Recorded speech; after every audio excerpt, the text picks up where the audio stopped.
from Bihar, India. Why Allah traps or chains the devil only in the month of Ramadan? Why doesn't He trap them in other months as well? That's a very tricky question, that why does Allah trap and chain the devils only in the month of Ramadan? Why doesn't He do in the other month? Why doesn't He do the full year?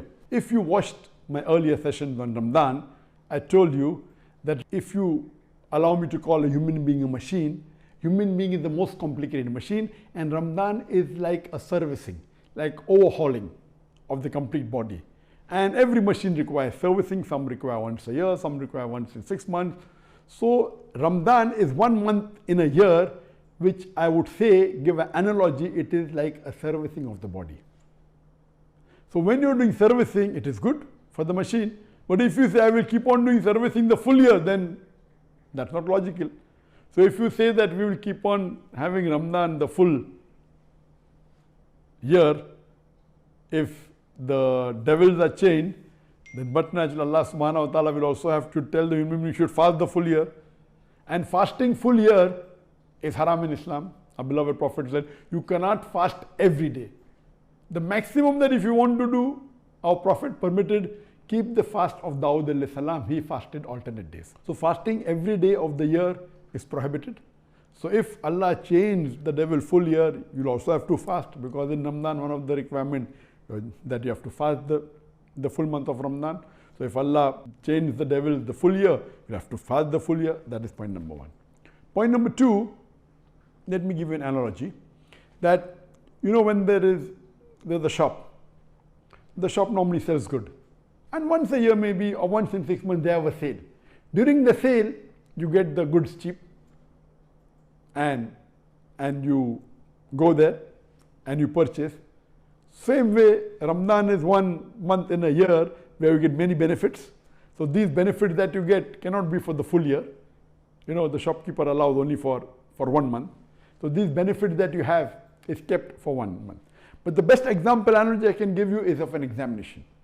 Because this life, as Allah says in the Quran, in Surah Mulk, chapter number 67, verse number 2, Alladhi khalaqal mawta wal hayata. Allah has created death and life to test which of you is good indeed. So this life is a test for the hereafter.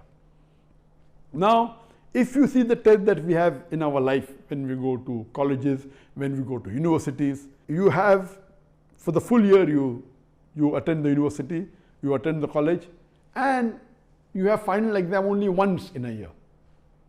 And that final exam is more important. It may carry 80% marks, depending upon which course you are doing.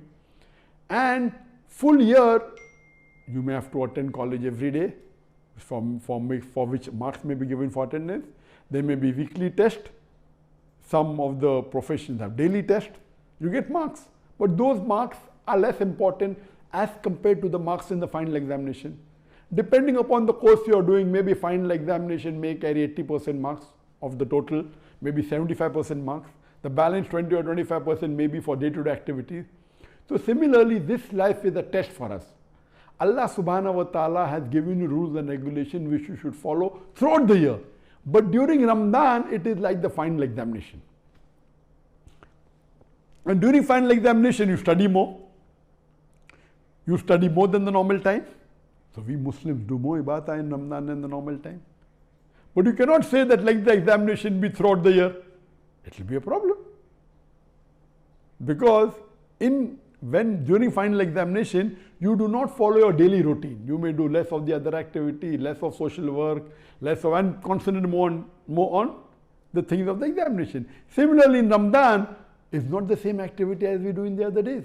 You do more ibadah, you fast, you pray more, you read the Quran more, which is difficult for the full year.